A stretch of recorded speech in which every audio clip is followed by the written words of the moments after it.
Quando eles saem do Egito e chegam no Sinai, Deus faz declarações sobre eles, como povo. Quando a gente olha para a igreja, nós vemos Deus repetindo exatamente as mesmas declarações. 1 de Pedro 2,9, vós sois a nação santa, a geração eleita, o sacerdócio real, o povo de propriedade exclusiva. Deus simplesmente repete as mesmas declarações. A saída do povo de Israel do Egito é uma das grandes figuras da redenção que Deus operou nas nossas vidas.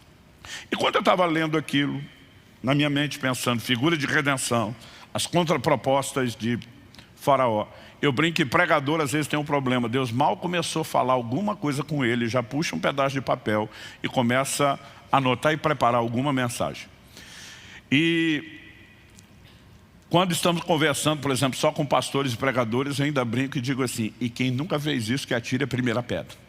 Mas eu lembro que eu puxei uma folha, e porque a ideia do que eu estava meditando era redenção, eu escrevi em cima um título, que eu imaginei que seria um bom título para a mensagem, Redenção Incompleta. E peguei aquelas 4 contrapropostas de Faraó como uma tentativa de anular aquela obra da redenção.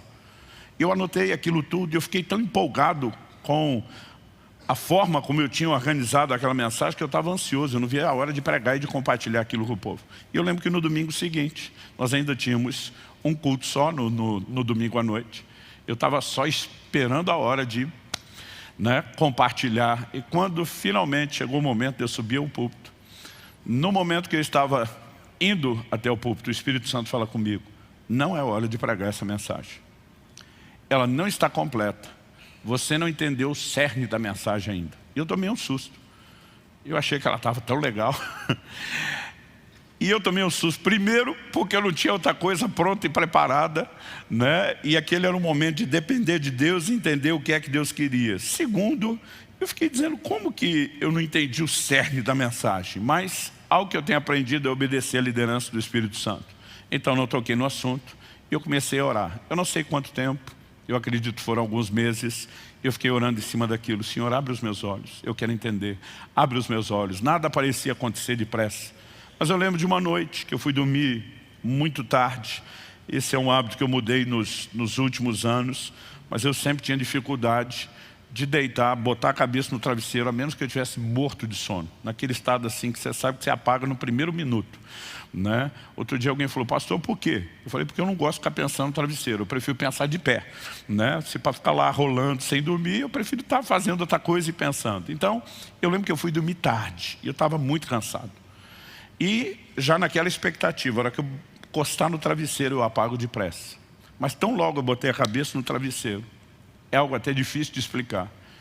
Eu não estava mais acordado, mas eu não estava dormindo. É muito difícil explicar isso. Eu percebi que eu entrei num estado de consciência espiritual. Alguma experiência aconteceu.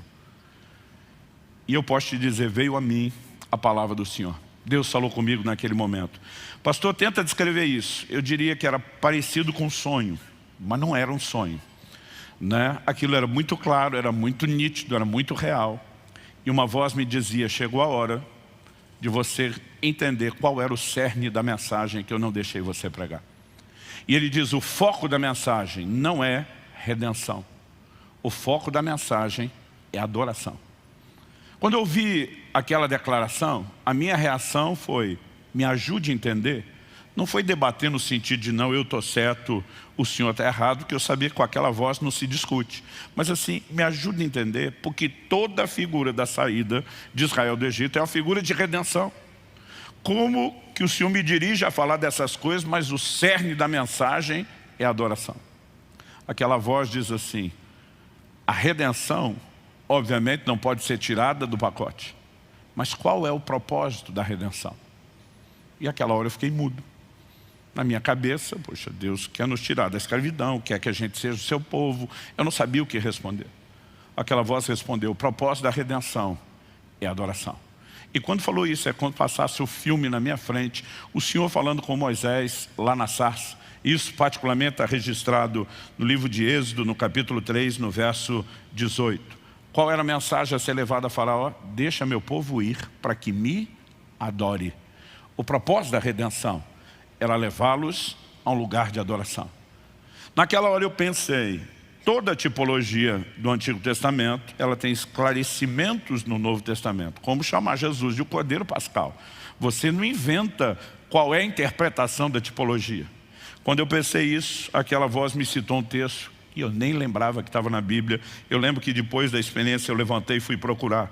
Mas ele dizia, na profecia de Zacarias, pai de João Batista, quando ele está anunciando não apenas o ministério do filho, João Batista, mas ele como um precursor do Messias que está chegando àquele novo tempo. Ele declara, eu vou ler para você, Lucas capítulo 1, versos 74 e 75.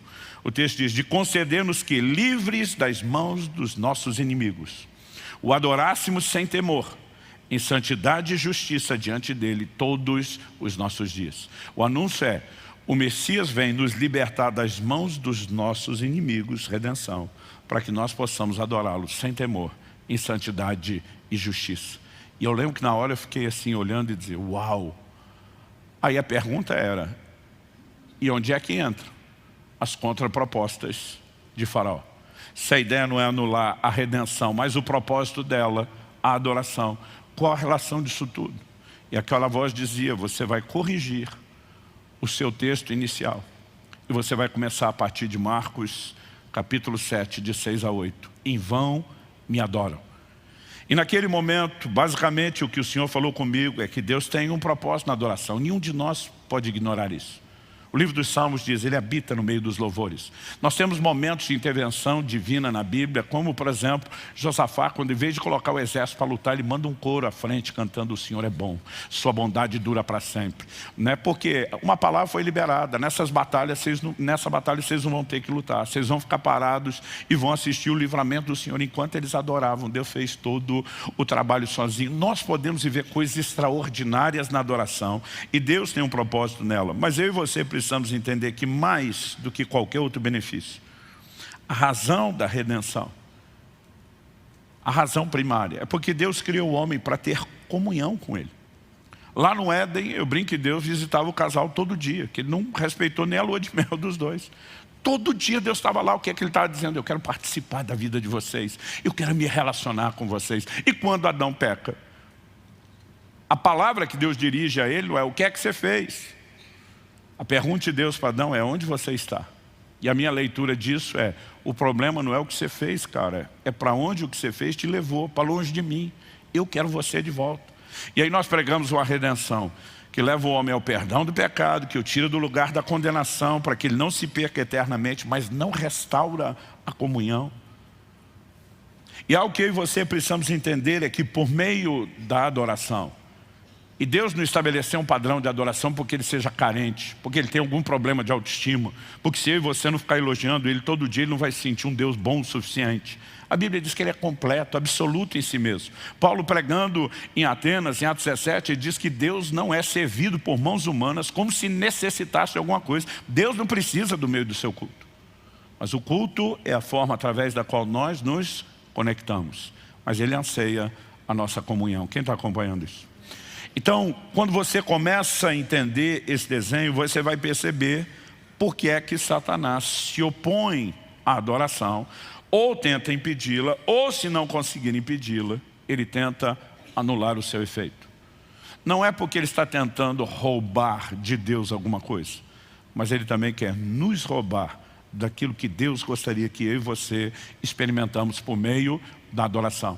Então eu quero que a gente possa olhar para essas 4 propostas rapidamente, ou contrapropostas do faraó, e a gente entender o que é que aconteceu. Em Êxodo, no capítulo 8, no verso 25, então, os capítulos 3 e 4 de Êxodo, Deus fala com Moisés na sarça. No 5º, ele já vai ao Egito e começa a confrontar Faraó, deixa meu povo ir. A reação inicial dele é, esse povo deve estar muito desocupado para estar pensando em adoração, vamos encher eles de serviço. A ideia inicial é dissuadir. Moisés diz, olha, ninguém vai desistir. E se você resistir, Deus vai te ferir, praga para cima de você. Né? E Faraó endurece o jogo e Moisés começa a liberar as pragas depois das primeiras, no capítulo 8. No verso 25, vem a primeira contraproposta. O Faraó diz, tá bom, vocês querem adorar a Deus? Não consegui impedir vocês de adorar a Deus? Pode adorar a Deus. Mas a primeira contraproposta dele é, adora aqui mesmo no Egito. Tipo, por que é que vocês estão querendo sair? Quer cultuar a Deus? Faça aqui. Moisés olha para ele e diz, não vai rolar. Ele diz, nós vamos sair do Egito. E naquele momento ele diz, não, então ninguém vai adorar a Deus. E o Moisés diz para ele, então praga para cima do céu. E aí o processo recomeça até que venha a segunda contraproposta. Qual a segunda contraproposta? Em Êxodo capítulo 8, agora o verso 28, ele diz, tá bom, vocês podem sair do Egito, podem adorar a Deus, não precisa ser aqui, mas não vão muito longe. Moisés diz, você não determina os termos. Nós vamos aonde a gente sente que tem que ir, onde Deus está nos dirigindo. Aí o faraó diz, então ninguém vai. Ele diz, então praga para cima do céu. E aí começa o processo de novo. E agora o negócio ficou mais pesado do que antes. No capítulo 10, nos versículos 8 a 10, ele diz, tá bom, quer adorar, adora. Não quer que seja no Egito nem perto, tudo bem, estou liberando vocês. Mas a pergunta dele, quem é que vai? Moisés diz, como quem é que vai? Todo mundo vai. O faraó diz, não. Os homens podem ir, as mulheres e as crianças ficam. Moisés diz, não, todo mundo vai. Ele falou, então não vai rolar. E diz, então praga para cima de você. E aí o negócio continua. A quarta contraproposta. O faraó diz, tá bom, vocês querem adorar, pode adorar. Não quer que seja no Egito, nem por perto, vou liberar vocês. Os homens, mulheres e crianças vão. Mas ele diz assim, mas os rebanhos ficam. Quando ele fala isso, aí Moisés tem uma reação mais acentuada do que nas anteriores. Eu imagino se Moisés fosse um carioca da Baixada, ele ia dizer, o quê? Ele diz, vai todo mundo com todo o gado. Ele diz, como iríamos nós e não sacrificaríamos ao Senhor nosso Deus? O faraó diz, então não vai ninguém. Ele diz, então praga para cima de você, até que a história termine. Eu quero que a gente olhe essas quatro contrapropostas como quatro tentativas, uma mais sutil do que a outra, de anular o nosso culto, de anular o efeito da nossa adoração, de colocá-la naquela classificação que Jesus chamou de uma adoração inútil. Porque quando princípios são quebrados e a adoração não cumpre o seu propósito, ela não vai ter efeito. Deus nunca quis um mero ritual, uma mera liturgia, a gente repetindo canções da boca para fora. Deus espera que haja um alinhamento completo, não só daquilo que a gente fala, mas de tudo aquilo que não apenas a gente sente, mas a gente determina em relação à nossa vida para com Ele. E o inimigo sabe disso e ele vai tentar sempre de alguma forma nos enredar para comprometer a adoração. Então uma das primeiras coisas que nós precisamos entender, por que é que Deus mandou o povo sair do Egito? É porque Ele queria um povo separado. Em Êxodo, no capítulo 19, nos versos 5 e 6, quando eles chegam no Sinai, Deus diz o seguinte, se vocês ouvirem atentamente a minha voz, guardarem a minha aliança, vocês serão a minha propriedade peculiar dentre todos os povos, porque toda a terra é minha. Vocês serão para mim um reino de sacerdotes, uma nação santa. São as declarações que Pedro vai fazer depois. Deus diz, eu quero um reino de sacerdotes, uma propriedade peculiar, um povo que seja meu, totalmente meu. É por isso que você vai ver instruções como em Êxodo 34, 15 e 16, Deus dizendo, não façam aliança com os moradores da terra. Ele diz, também não aconteçam que vocês escolham para os seus filhos mulheres do meio das filhas deles, e estas ao se prostituírem com os deuses que adoram, façam com que também seus filhos se prostituam. Deus está dizendo, vocês não vão ter conexão cultural nenhuma. Eu não quero ninguém se corrompendo, eu quero um povo completamente meu. Traduzindo, o Egito é uma figura do mundo e do ambiente de pecado onde já estivemos escravizados. E quando Deus opera a redenção, que tem o propósito de nos levar à adoração, Ele está dizendo que você tem que sair de lá, porque a adoração não é para escravos, é para livres. E o nosso comportamento, o comportamento de quem pratica e exerce adoração, tem que condizer com isso. Em Gálatas, no capítulo 1, no verso 4, a Bíblia fala a respeito de Jesus nas seguintes palavras, o qual entregou-se a si mesmo pelos nossos pecados para nos desarraigar desse mundo perverso. Parte da obra da redenção é justamente nos arrancar com as raízes do Egito. Isso não significa um transporte geográfico, mas está falando de uma estrutura, de um sistema ao qual eu e você já estivemos acomodados. É por isso que Romanos 12 diz, não vos conformeis com esse mundo, não tome a forma do mundo, mas transformem-se pela renovação da vossa mente. Nossos valores, nossas práticas precisam mudar a partir da conversão. É lógico que Jesus deixa claro que sair do mundo não é literal. não é geográfico como eu falei antes. Em João 17, 14 a 16, na oração sacerdotal, Jesus falando ao Pai, orando pelos discípulos, diz: eu lhes tenho dado a tua palavra e o mundo os odiou, porque eles não são do mundo, como também eu não sou. Não peço que os tires do mundo, mas que os guardes do mal. Eles não são do mundo, como eu também não sou. Eu e você, a partir do momento da redenção, deixamos de pertencer a esse sistema e precisamos entender que Deus está nos retirando dele. Então a adoração não é para ser praticada nesse ambiente, nessas práticas e nesse convívio. Quem está entendendo? Quando simplesmente o faraó está dizendo, adora aqui mesmo, ele está dizendo, se eu te manter no Egito com esse estilo de vida, com esse padrão e misturado, eu sei que a sua adoração não vai ter valor nenhum. Era uma tentativa deliberada de simplesmente anular aquilo. Agora, eu sei que tem gente que nunca saiu do Egito, mas tem gente que depois de sair acaba voltando para lá. Quando o apóstolo Paulo, escrevendo em 2 Timóteo, capítulo 4, verso 10, ele diz assim, Demas me abandonou, tendo amado o mundo presente. Ele não está falando de um cara que só desistiu do ministério. Está falando de um cara que amou aquele lugar de onde Deus o tirou de tal maneira que migrou, voltou para lá. E muitas vezes tem aquelas pessoas que nem saem, elas querem tomar uma decisão por Jesus, mas não querem viver o processo de santificação que deveria nos tirar do mundo. E tem aqueles que até saem, mas em algum momento eles acabam regressando. Essa proposta ela é descarada. Moisés não aceitou. Mas a segunda contraproposta ela é mais sutil. O faraó disse, tá bom, vamos rever. Não precisa ficar aqui. Só não vá muito longe. Então ele está dizendo, eu até negocio só não permanência, desde que a gente não perca vínculo. Desde que a gente não desligue totalmente. E aqui nós temos uma contraproposta, que basicamente ainda mexe na área da consagração, mas ela é mais sutil. É quase como se ele estivesse dizendo, olha, saia do mundo, mas não totalmente. Fique por perto, mantenha contato. Não vamos romper de forma completa. Tiago, no capítulo 1, no verso 27, diz, a religião pura e sem mácula para com nosso Deus e Pai é essa. Visitar os órfãos e as viúvas nas suas aflições, número 1. E número 2, guardar-se incontaminado do mundo. Você pode repetir isso comigo? Diga, a religião pura e sem mácula é guardar-se incontaminado do mundo. Deus espera isso de nós, né? Ele nos arrancou de lá justamente para isso. E o relacionamento com o mundo é incompatível para aqueles que cultuam a Deus. 1 de João 2, de 15 a 17, não amem o mundo, nem as coisas que há no mundo. Se alguém amar o mundo, o amor do Pai não está nele. Porque tudo que há no mundo, os desejos da carne, os desejos dos olhos, a soberba da vida, não procede do Pai, mas procede do mundo. Ora, o mundo passa, tem como seus desejos, outra tradução diz suas concupiscências. Mas aquele que faz a vontade de Deus, permanece para sempre.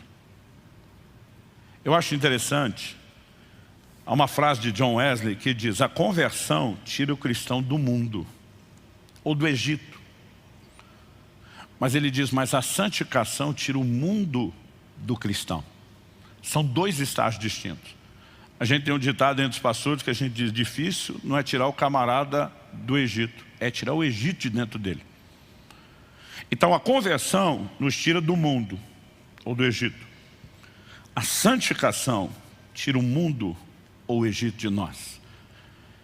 E é quase como se dissesse, tudo bem, não consigo impedir vocês de sair e querer ir para Deus, mas vou tentar minar a continuidade do processo, porque eu consigo anular da mesma forma. Em Atos, no capítulo 7, no verso 39, Estevão, na sua pregação,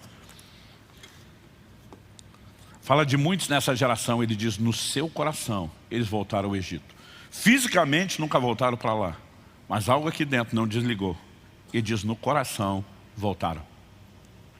Anos atrás, eu lembro de uma conversa que eu estava tendo com um pastor amigo do Distrito Federal.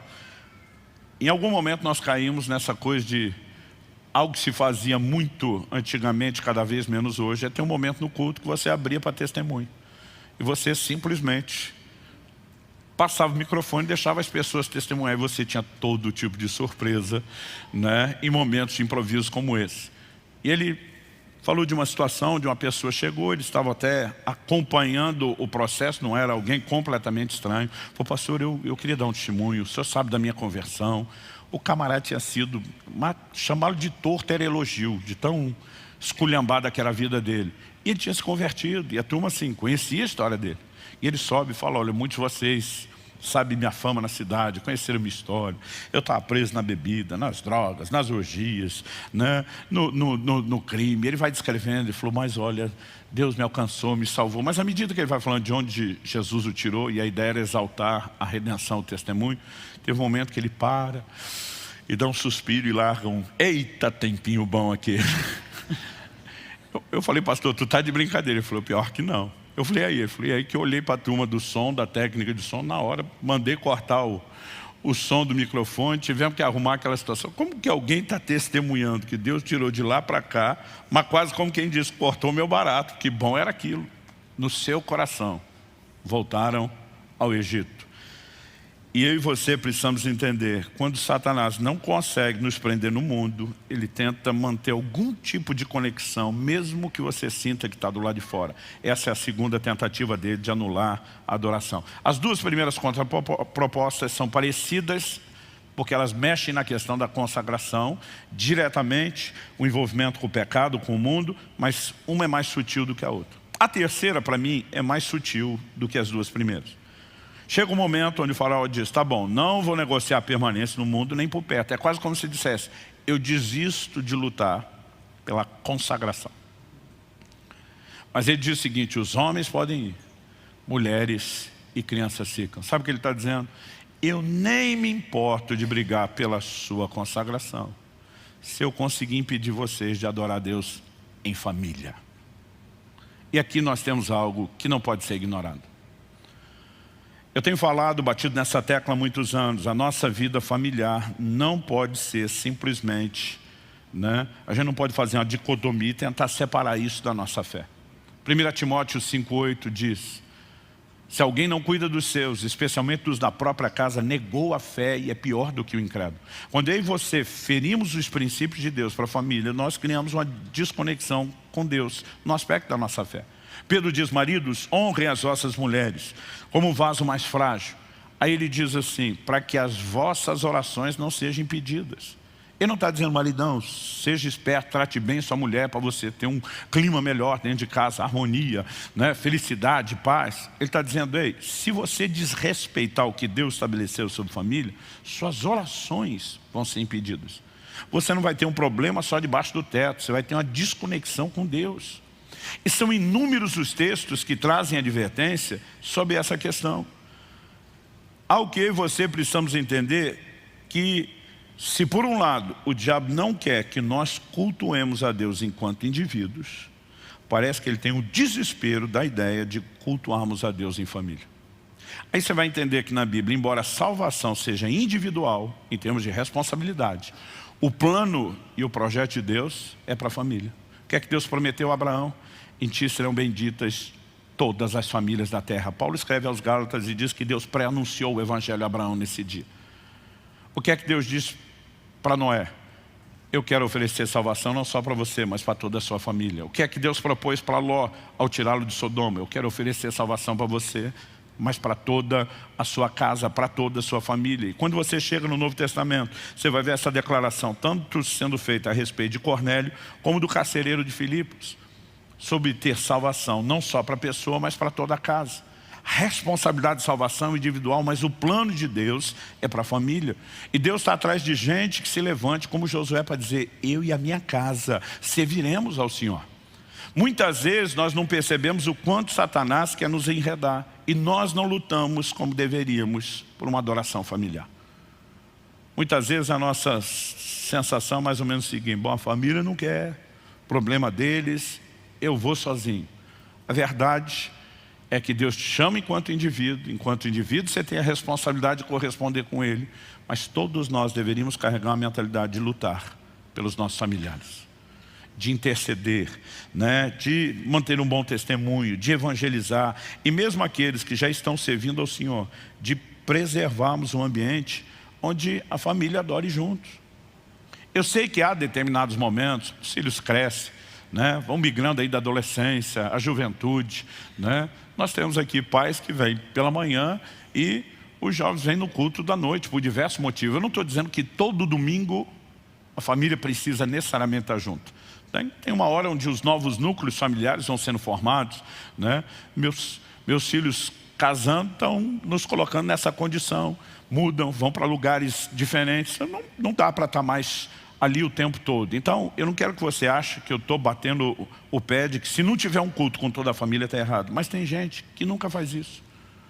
Estou indo domingo para a igreja. Quem quer vai, quem não quer, fique. Eu lembro de quando adolescente, o dia que eu falei para meu pai que eu não ia para o culto, que eu não queria ir para a igreja. Ele diz, vai por bem ou vai no pau. Não estou dizendo que você tem que fazer isso, porque eu nunca falei dessa forma com meus filhos. Mas sabe o que eu aprendi? Ele diz, é ruim que você acha que manda alguma coisa aqui. Se tem algo que não se negocia nessa casa é, eu e a minha casa adoraremos, serviremos ao Senhor. Diz, quando você for adulto, se Deus não tiver alcançado seu coração, se você não quiser se render a Ele, não é mais minha responsabilidade. Até lá, não tem chance, não tem negócio. E muitas vezes eu me lembro, né, da insistência do meu pai, tem que ir todo mundo para a mesma igreja, todo mundo para o mesmo culto, todo mundo tem que ter culto familiar, porque há um princípio bíblico a respeito do culto em família, de nos posicionarmos juntos. E eu não estou falando só sobre a questão do ambiente, mas do que Deus quer fazer na sua casa. Por exemplo, a gente fala de avivamento, né? Eu tenho irmãos que já estão dizendo assim, cara, glória a Deus, o ano está acabando, o próximo está começando, e você vê empolgação, está chegando o sobrenatural, vai ser aquele tempo do mover de Deus. Mas deixa eu te dizer, Deus não quer trazer avivamento só para a igreja e para os ambientes do culto. Deus quer fazer algo na sua casa. Joel capítulo 2, verso 28. E acontecerá nos últimos dias que derramarei do meu espírito sobre toda a carne. Primeira coisa que Deus fala, vossos filhos e vossas filhas profetizarão. Sabe o que Ele está dizendo? Eu não quero derramar o meu espírito só no culto, na igreja. Eu quero entrar dentro da sua casa, eu quero pegar os seus filhos, eu quero visitar a próxima geração. Malaquias 4, eu vou converter o coração dos pais dos filhos aos pais, para que não venha e não fira a terra com maldição. Quando a gente tem essa desconexão, o que Deus vai fazer do lado de fora, não só dentro da família, começa a ficar bagunçado, mas quando Ele consegue fazer algo na família, Ele vai transbordar isso para fora, Ele vai transbordar isso para a sociedade. Um dia eu estava conversando com um cara, e ele falou assim para mim, pastor, qual personagem bíblico mais te inspira? Eu falei, uma pergunta ousada, difícil de você limitar. Eu falei, depende do que nós vamos conversar. Antes de eu sequer entender o que ele queria, ele já disparou. Ele falou, para mim é Filipe, o evangelista. Aquele cara entrando em Samaria. Pastor, isso aí é o meu sonho. Expulsando demônio, curando os enfermos, trazendo gente para Jesus, avivamento. Eu falei, cara, Filipe também me inspira. Eu falei, mas tem uma coisa, Filipe, que me inspira mais do que essa. Ele falou, qual? Eu falei, a Bíblia diz que Filipe tinha 4 filhas virgens que profetizavam. Quando a Bíblia usa o termo virgem, significa que elas estavam aguardando o casamento e uma construção familiar no padrão divino. Enquanto estão nessa espera em pureza dentro de casa, estão cheias do Espírito Santo, fluindo nos dons. Falei, para mim, o avivamento em Samaria vai ser consequência, efeito colateral de quem tem uma casa que cultua, que adora a Deus, que anda nos princípios de Deus, que permite essa manifestação do Espírito Santo na família primeiro. Quem está entendendo? E sabe, o faraó está dizendo, eu nem preciso negociar permanência no mundo ou por perto, se eu conseguir bagunçar o padrão familiar. Quarta e última contraproposta, a mais sutil de todas elas. Ele diz, tá bom, não precisa ficar no Egito, não precisa ficar por perto, pode todo mundo adorar em família. Agora, isso aqui é tão sério, que ele está dizendo, eu desisto de brigar por aquelas outras coisas, porque se eu te enredar aqui, eu anulei sua adoração do mesmo jeito. E talvez essa seja uma das áreas, eu diria que progressivamente cada proposta vai ficando mais sutil do que a outra, mas eu diria que talvez essa seja aquela que a gente não consegue, porque até a família a gente ainda vê, Satanás está lutando contra. Mas quando chega aqui ele falou, olha, não brigo pela sua consagração, não vou tentar manter ninguém no mundo, não vou brigar para ter conexão, deixo de lutar para perturbar a adoração em família, desde que o gado fique. Qual era a importância do gado? Eu e você precisamos entender pela resposta de Moisés. Aliás, é nessa hora que você vai ver em Moisés uma indignação que parece que não foi manifestada antes. Essa é a hora de falar, o quê? Como iríamos nós e não sacrificaríamos ao Senhor nosso Deus? Sabe o que ele está dizendo? Deus não está esperando que a gente apenas cante. Deus está esperando sacrifícios, ofertas. E nós faremos isso por meio dos nossos bens. A quarta e última contraproposta é mais ou menos assim: eu não tento te prender no Egito, nem por perto, nem luto tanto pela sua família, se eu conseguir impedir você de adorar a Deus com seus bens. Provérbios capítulo 3, versos 9 e 10 diz: honra ao Senhor com os teus bens. É lógico que Jesus falou de um culto que por meio dos lábios nós o honramos. Esse povo me honra com os lábios. Enquanto eu e você estávamos adorando, agora há pouco nós estávamos honrando ao Senhor com os lábios. Não significa que não há honra nisso. Mas em nenhuma outra área Deus foi tão específico sobre pedir honra como Ele foi nessa área. Me honrem com os bens. Por que razão Deus fez isso? Porque os bens são importantes? Não. Interessante que no plano espiritual, quanto mais você se desprende daquilo que é terreno, mundano, daquilo que é carnal, e eu brinco que nesse processo de santificação, seu centro de gravidade muda, as coisas da terra normalmente te atraem, puxa para baixo, mas o centro de gravidade do reino de Deus para cima. Então cada vez menos você dá importância ao dinheiro. O que Deus está valorizando não é o dinheiro. O que Deus está valorizando é o coração do homem. E Ele sabe a disputa no coração do homem que acontece por essas coisas. É quase como se Deus dissesse: se você não conseguir sujeitar essa área à minha vida, a coisa vai bagunçar.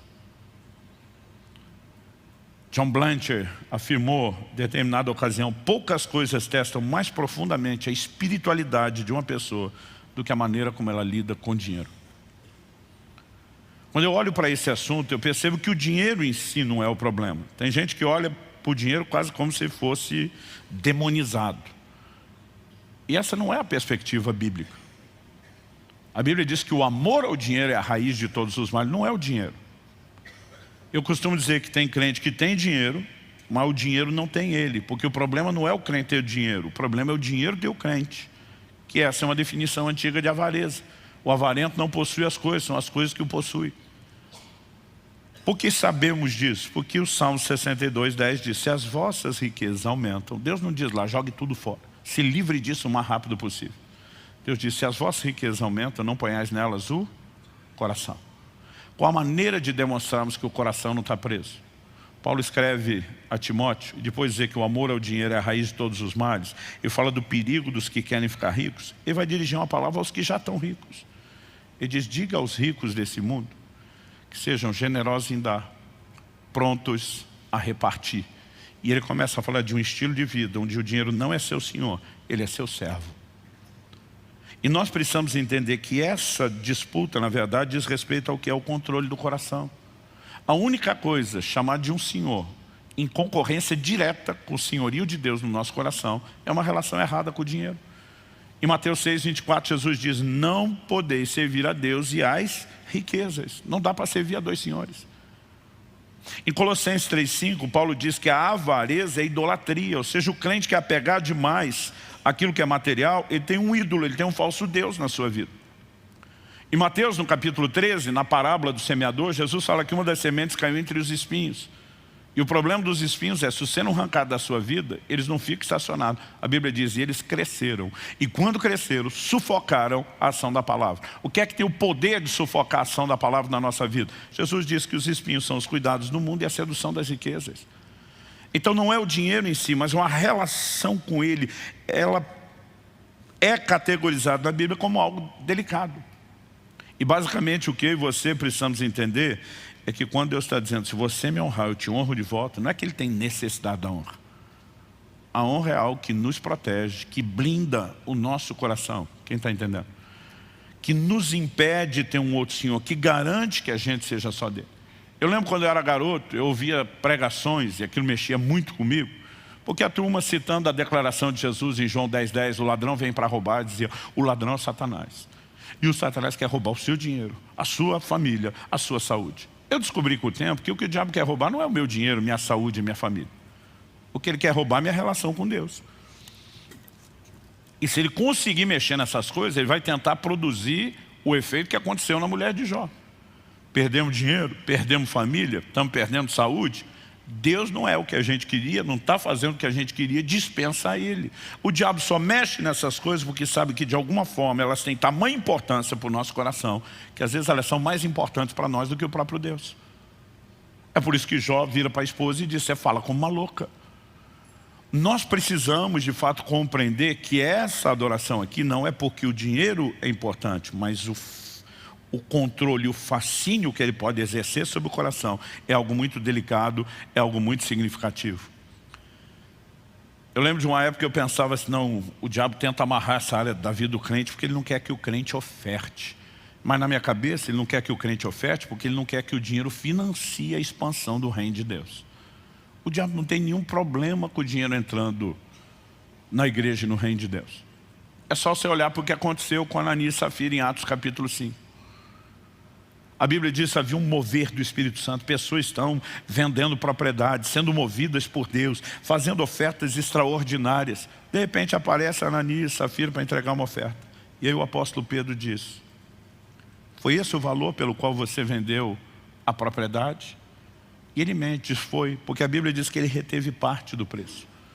Nós nem sabemos se foi muito. Para a Bíblia dizer uma parte, o cara vendeu uma propriedade. Tenta imaginar hoje alguém vendendo, não precisa nem ser uma casa, um terreno, não precisa nem ser o melhor localizado, o maior, o mais valorizado.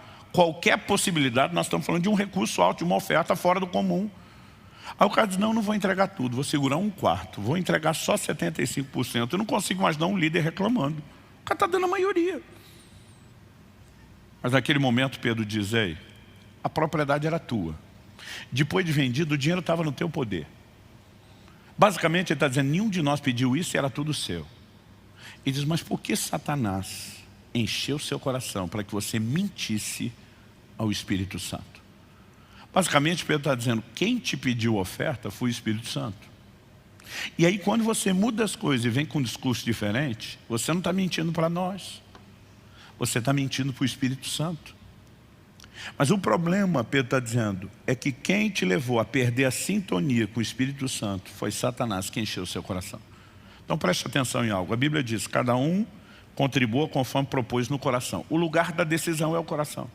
O que eu e você não podemos ser inocentes é que tanto Deus como o diabo querem influenciar o coração, que é o lugar da decisão. Agora pensa comigo: Deus e o diabo disputando o coração do homem na hora da oferta, e você acha que isso não tem valor. Mas o valor não é o dinheiro. Porque se o diabo tivesse preocupado, vai entrar dinheiro, vai financiar a pregação do evangelho, ele tinha colocado no coração de Ananias: não dá nada, e não reter uma parte. O diabo não estava preocupado com a parte do dinheiro que ia sair. Ele só queria garantir o controle no coração. Deus pode até merecer uma boa oferta, mas nunca tudo. O dinheiro ainda continuava sendo o Senhor, continuava controlando. E eu e você precisamos entender que a adoração, ela não acontece só nesse ambiente de música. Quando Jesus vem ao mundo, a palavra de Deus é muito clara a respeito de como os pastores no campo, vem uma multidão, uma milícia, né, de anjos. Eu gosto de chamar isso de um coral de anjos cantando e adorando. Você consegue imaginar, além do próprio culto a Deus, o espetáculo que deve ter sido isso? Eu brinco que eu pagava qualquer valor de ingresso para ver um espetáculo desse. Eles cantando glória a Deus nas alturas, paz na terra aos homens a quem Ele quer bem. Deve ter sido um negócio top das galáxias. Mas Deus não quer que Jesus seja celebrado só com música, muito menos só por anjo. Em Mateus, no capítulo 2, no verso 2, quando os magos que vêm do Oriente, nos dias de Herodes, finalmente chegam em Israel, a pergunta deles é: onde está o recém-nascido rei dos judeus? Porque vimos sua estrela no Oriente e viemos para adorá-lo. Eu gosto dessa declaração. Nós viemos para adorá-lo. Então Cristo, na sua chegada ao mundo, é recebido com adoração não só angelical, mas de homens.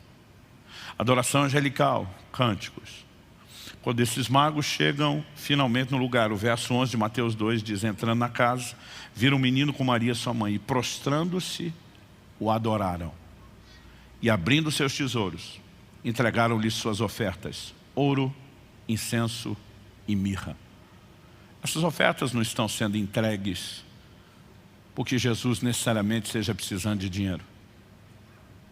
Mas ao entregar aquilo que para eles eram as coisas mais valiosas, eles estão atribuindo um outro lugar de importância a quem eles estão adorando. Quem está entendendo? Gente, esse negócio é tão sério, que nem no reino das trevas existe nenhum tipo de culto sem oferenda. De alguma forma, mesmo o reino das trevas sabe que é tão séria essa ligação do coração humano com coisas materiais, que eles vão pedir entregas. É a expressão da valorização. O que eu e você precisamos entender é que Deus não está nem um pouco interessado no dinheiro. Tanto que ele diz assim, se você me honrar com os bens e mostrar que eu sou mais importante, eu vou encher os seus celeiros, eu vou transbordar os seus lagares, porque Deus está dizendo, eu não quero tirar dinheiro de você. Eu só quero ocupar o primeiro lugar. E se o dinheiro não concorrer, eu te dou é mais. Porque eu não tenho nenhum problema que você tenha, desde que ele não te tenha. Então Deus não propôs uma barganha. Deus está nos levando a um lugar de sujeição. Agora entenda, quando Satanás não consegue manter o crente no mundo, nem por perto, nem consigo interferir mais na família, ele diz, eu nem vou lutar mais por isso, se eu conseguir atrapalhar essa área. Eu não estou falando de você meramente contribuir. Tem muita gente como Ananias entregando algo, mas o coração não vem junto. E Jesus, citando Isaías, disse, se o coração não vem junto, a adoração é vã, é inútil.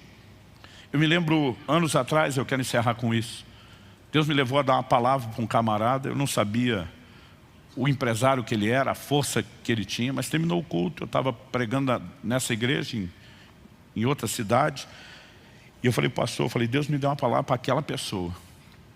E eu preciso falar disso na sua frente, porque você é o pastor que acompanha e eu quero ser ético. Se você puder chamar ele, a esposa, o casal, eu vou falar com eles na sua sala, não vou falar na frente de ninguém. O pastor falou, tudo bem. E quando eles chegaram lá, eu falei, olha, eu tenho uma palavra de Deus para você. O cara falou, glória a Deus. Eu falei, você vem dizendo para todo mundo, ultimamente, que se você pudesse ter uma audiência com Deus, você tinha uma pergunta só para fazer a Ele. Ele falou, isso é verdade. Ele falou, já falei isso até ao pastor. O pastor falou, eu não falei nada para ele. Eu falei, Deus me diz qual a pergunta que você vem fazendo. Ele falou, se o senhor acertar a pergunta, eu vou acreditar que o senhor tem uma palavra de Deus para mim. Eu falei, você diz para todo mundo que a pergunta que você faria para Deus é, Deus, eu sou fiel nos dízimos, nas ofertas, oferta missionária, primícias. Cadê minha bendita colheita? Porque a tua palavra diz que quem semeia colhe.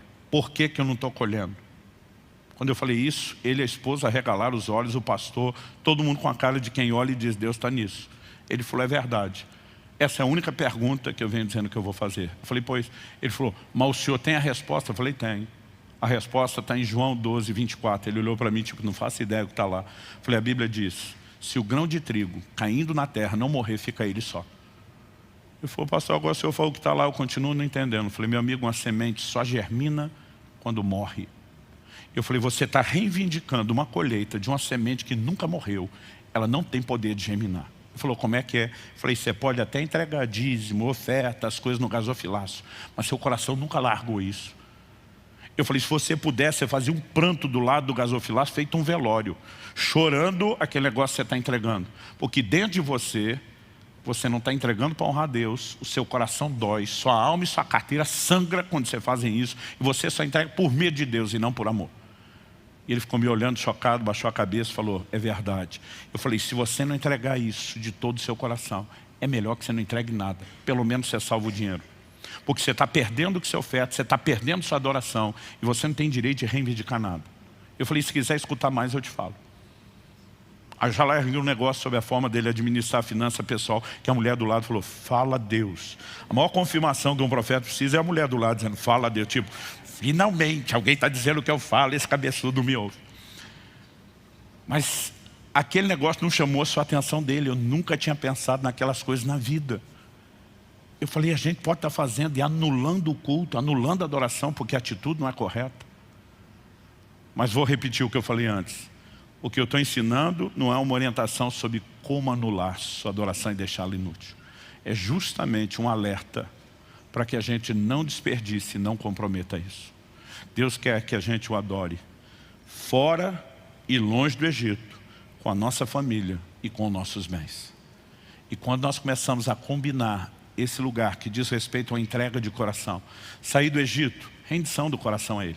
Não permanecer por perto, rendição do coração a Ele. Dizer toda a família vem junto no processo, porque Ele determinou rendição do coração a Ele. Entregar os bens, rendição do coração a Ele. Jesus está dizendo, agora se você for adorar só de boca e o coração não vem junto, você perdeu o seu tempo. Então nós precisamos entender o que é entrar nesse lugar, mas quando nós vamos combinando essa entrega profunda de coração em todas as áreas, nós vamos descobrir o poder extraordinário que a adoração vai ter. Vamos ficar em pé, vamos orar juntos.